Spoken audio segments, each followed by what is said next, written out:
আসসালামু আলাইকুম। আশা করি আপনারা সবাই আল্লাহর রহমতে ভালো আছেন। আমিও আলহামদুলিল্লাহ আমার পরিবারের সাথে আমার আব্বাকে নিয়ে ভালো আছি। তো আজ আরেকটি ব্লগ নিয়ে আপনাদের সামনে চলে আসলাম। এটা ছিল আমাদের ঈদের ব্লগ। তো ঈদের আগের দিন বিকালবেলা আমি আমার আব্বাকে নিয়ে একটু হাঁটতে বের হয়েছি বাসার কাছেই। কারণ আমার আব্বা যেহেতু এখন একটু গরম পড়ছে, বিকালবেলাটা আসলে এত সুন্দর থাকে। আমার আব্বা বাহিরে ঘুরতে অনেক বেশি পছন্দ করে। তো দেখা যায় প্রতিদিনই ওকে নিয়ে ঘুরতে বের হওয়া হয়। তো বের হয়ে দেখলাম এখানে একটা সুন্দর একটা খরগোশ বসে আছে। তা ভাবলাম আপনাদের সাথে একটু শেয়ার করি, আপনাদেরও নিশ্চয়ই ভালো লাগবে। আর এই তো খরগোশটা একেবারে কান খাড়া খাড়া করে বসে এখানে ঘাস খাচ্ছিল।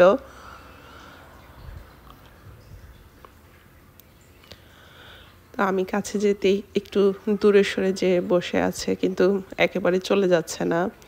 তো যাই হোক, আমি আর আমার আব্বা চলে আসলাম ঘুরে।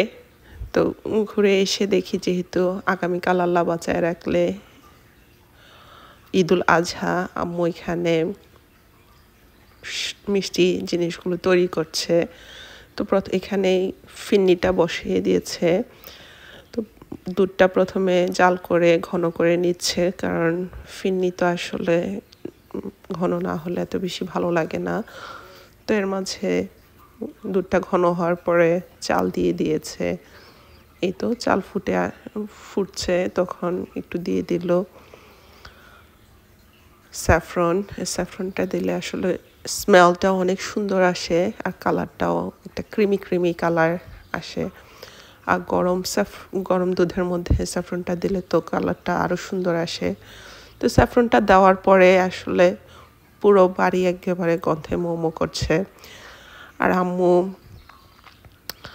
কন্ডেন্স মিল্ক দিয়ে দিচ্ছে যখন চালটা ফুটে এসেছে। আসলে এখানে কোনো চিনি ব্যবহার করবে না, কারণ কন্ডেন্স মিল্কটা দিলে ফিন্নিটা খেতেও মজা হয়, অনেক বেশি ঘন হয়, আবার চিনির কাজটাও হয়ে যায় যেহেতু সুইট অ্যান্ড কন্ডেন্স মিল্ক। তো পুরো একটা ক্যানই এখানে ঢেলে দিচ্ছে। এরই মাঝে আসলে আম্মু বাদামও দিয়ে দিয়েছিল, বাদামটা আর দেখা হয়নি। তো ঈদ মোবারক। ঈদের দিন সকালবেলা এই তো আমার আব্বুর সাথে ঈদের নামাজ পড়তে চলে এসেছে। সবাই এখানে ঈদের নামাজ আদায় করছে। এত সুন্দর লাগছিল সবাই এক জায়গায়। আর আজকে ঈদের দিনটা আলহামদুলিল্লাহ এত বেশি সুন্দর ছিল, মানে একেবারেই পারফেক্ট একটা দিন যাকে বলে। যদিও পরের দিকে আসলে গরমটা এত বেড়ে যাচ্ছিল, রোদ একেবারে মাথার উপর চলে আসছে, তারপরেও আসলে ঈদের আনন্দটাই অন্যরকম। আর সবাই যখন একসাথে নামাজ আদায় করে দেখতে অনেক বেশি ভালো লাগে। তো যেহেতু আমার আব্বা আসলে খুবই বিরক্ত শুরু করেছে, তা আমি আর নামাজটা আদায় করতে পারিনি। তো আমি আমার আব্বাকে নিয়ে এখানে দাঁড়িয়ে আছি যাতে করে ও কান্নাকাটি কম করে, কারণ নামাজের সময় যদি বাচ্চা কান্নাকাটি করে অন্যদের অনেক ডিস্টার্ব হয়। তো আমি একটু দূরে সরে এসে আমি আমার আব্বাকে একটু কাম ডাউন করার জন্য এখানে চলে আসলাম। আর এখানে তো আসলে বাচ্চাদের জন্য অনেক সুন্দর করে সাজিয়ে রাখছে, যেহেতু ঈদ আসলে বাচ্চাদেরই আনন্দটা বেশি। আর তাছাড়া বিভিন্ন ধরনের স্টোরও এখানে আসলে ওরা সেট আপ করে রেখেছে। আর এই তো মাশাআল্লাহ আমার আব্বা একেবারে পাঞ্জাবি পায়জামা পরে ঈদের জন্য রেডি। আমার আব্বার আসলে মন মেজাজটা একটু বেশি ভালো না, পাঞ্জাবি পরানোর পর থেকেই খুবই খারাপ মন করে রেখেছে।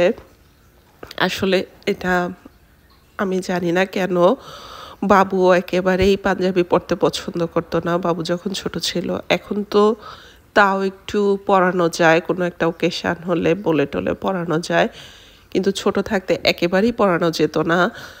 তো আমার আব্বাও দেখলাম সেম, বাবু এত শখ করে পাঞ্জাবিটা নিয়ে এসছে, পাঞ্জাবিটা না পরালে হয়তো মনটা খারাপ করবে। তো আমি এখানে পাঞ্জাবি আর পায়জামাটা পরিয়েছি, কিন্তু আমার আব্বা খুবই মন খারাপ।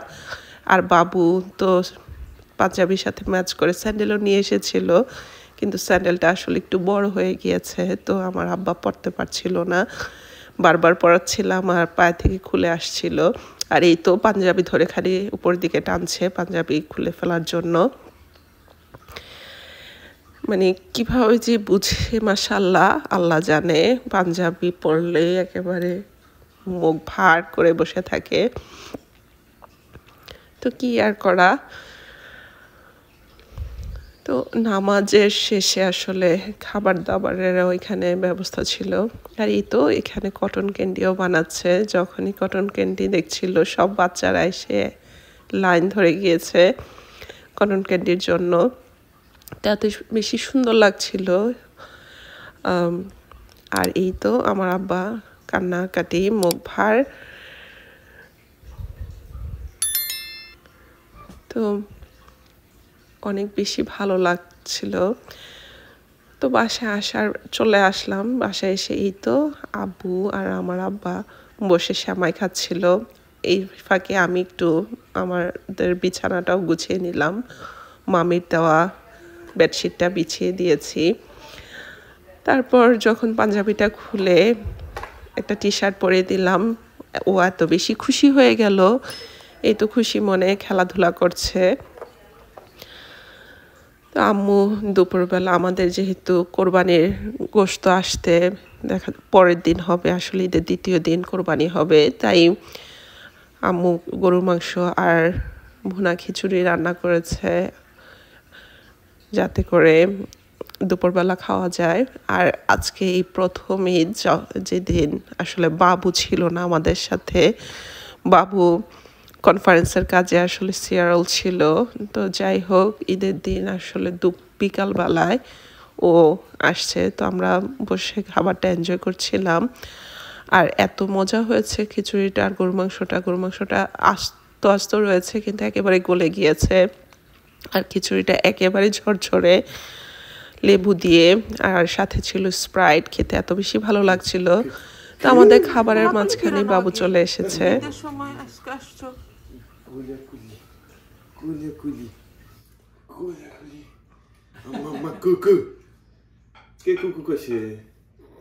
এভাবে কে কে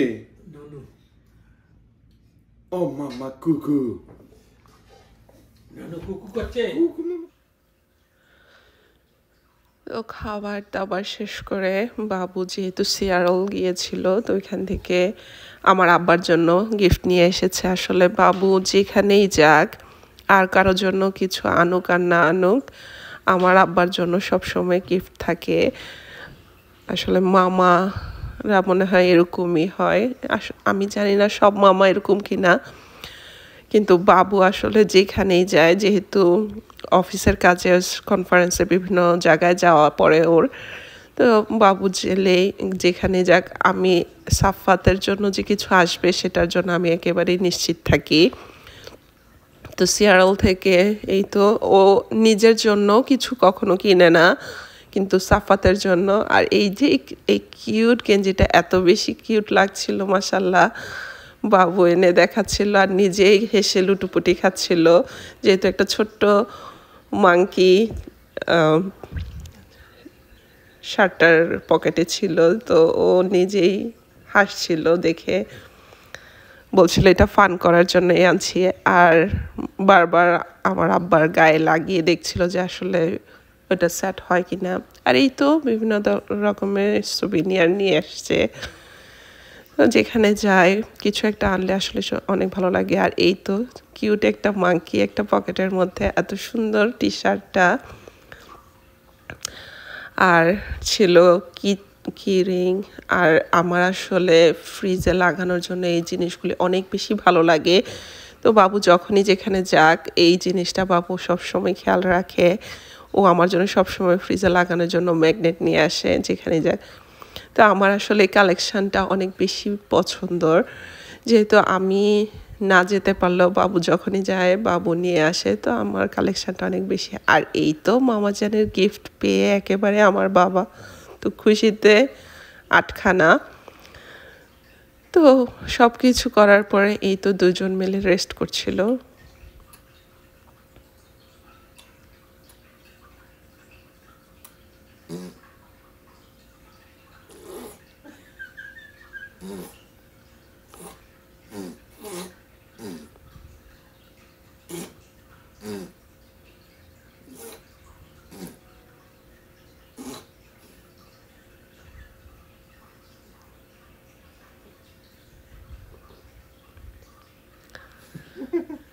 তো বাবু যাই করছিল ও বাবুকে কপি করছিল। আসলে মামা ভাগ্নের বন্ডিংটা এত বেশি স্ট্রং হয়।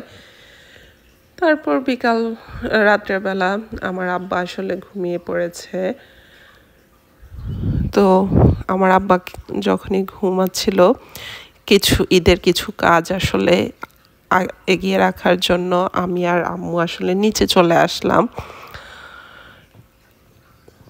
আমার আব্বা সজাগ থাকলে তো সব কিছু করা যায় না।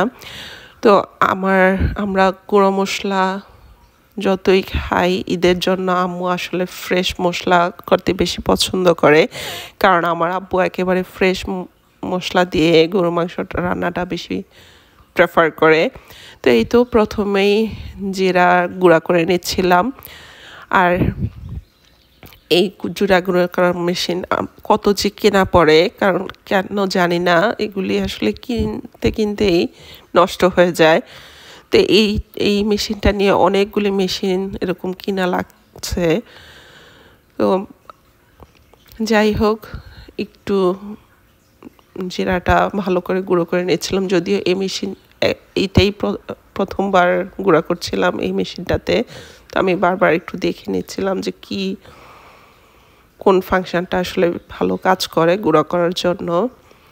তো যাই হোক, এই তো একেবারেই খালি ছিল জারটা। তো জারটার মধ্যে নিয়ে নিচ্ছিলাম অল্প অল্প করে। জিরাটা গুঁড়া করা হয়ে গেছে। তো এখন একটা স্পুন দিয়ে নিয়ে নিচ্ছি।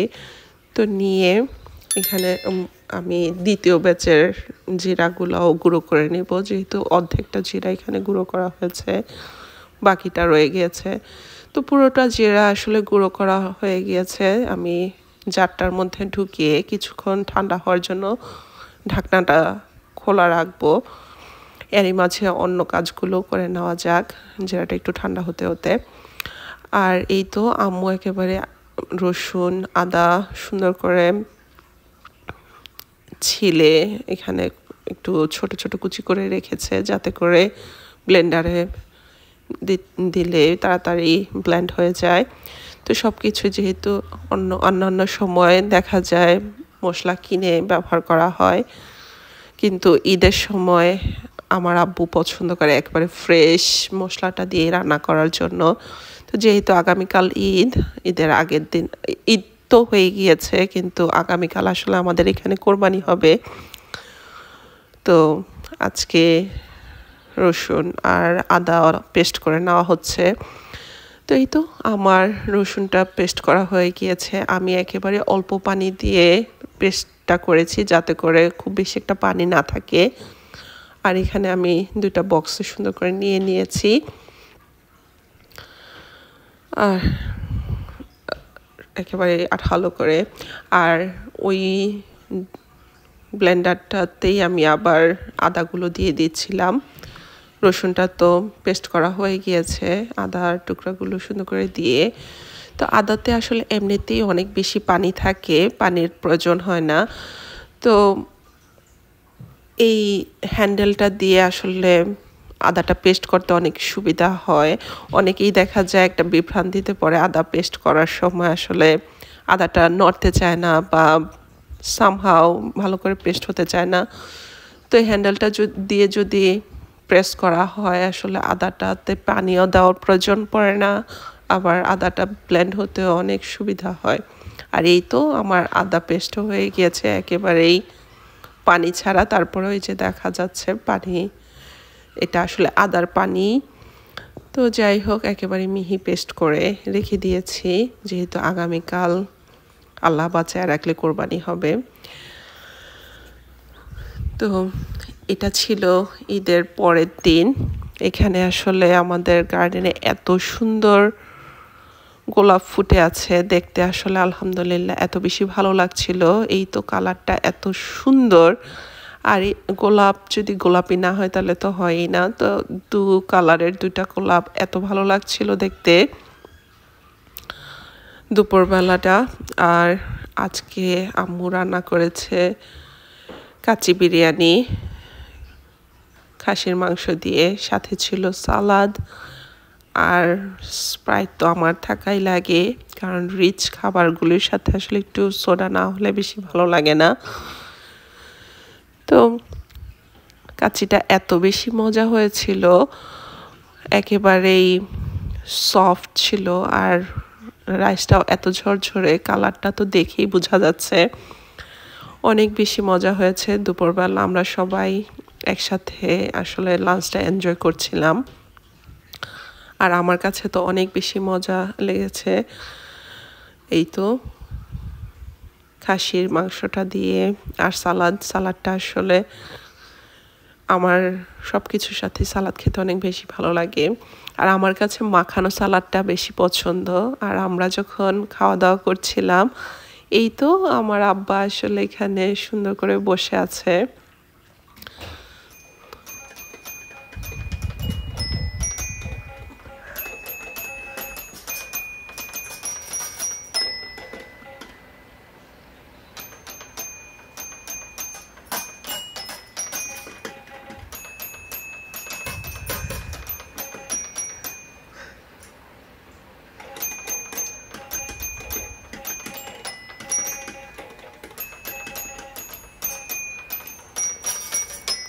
তো এই তো আমার আব্বার মিউজিক টিম সবাই মিলে এখানে ইয়া করছিল। তো বাবু আর আব্বু যে আসলে মাংস নিয়ে এসেছে, তো আনতে আনতে আসলে অনেক রাত্র হয়ে গেছে, রাত 11টা। তো এই মাংসগুলো আসলে গুছাতে অনেক রাত হয়ে গেছে। তো আমরা রাতে আম্মু আসলে মাংসটা কষিয়ে রেখেছিল। তো এই তো সকালবেলা একেবারেই সুন্দর রান্না হয়ে গিয়েছে, আর কালারটা তো মাশাআল্লাহ অনেক সুন্দর আসছে। আর সকালেই আম্মু এই তো নাস্তা রেডি করে দিয়েছে। এটা ঈদের তৃতীয় দিন, আমরা ফাইনালি কোরবানির গোশত খেতে বসেছি। আর এই তো একেবারে নরম রুটি, অনেক বেশি সফট রুটি। আসলে এটা আটার রুটি, চালের রুটি না। আমার আসলে চালের রুটি খেতে এত বেশি ভালো লাগে না। তো রুটি দিয়ে প্রথম কোরবানির গোশত খাচ্ছিলাম, এত মজা হয়েছে মাশাআল্লাহ, আলহামদুলিল্লাহ। গোশতটা দেখতে যেরকম ভালো হয়েছে, খেতে অনেক ভালো হয়েছে। আর সাথে আসলে আম্মু একটু পেঁয়াজ কুচি করে দিয়েছে, যেহেতু ফ্রেশ মাংস। আর এই তো আমার আব্বাও সকাল ঘুম থেকে উঠে আমাদের সাথে চলে সেখানে বসে আছে খাওয়ার জন্য। আমি খাচ্ছিলাম। তো আজ এই পর্যন্তই, দেখা হবে আগামী ব্লগে ইনশাল্লাহ। ততদিন আল্লাহ আপনাদের সবাইকে ভালো রাখুন। আপনারা আমাদের জন্য দোয়া করবেন, আমার সাফাতের জন্য দোয়া করবেন। আল্লাহ যাতে সাফাতকে সুস্থতা দান করে, নেক হায়াত দান করে। আমিন। আল্লাহ হাফেজ।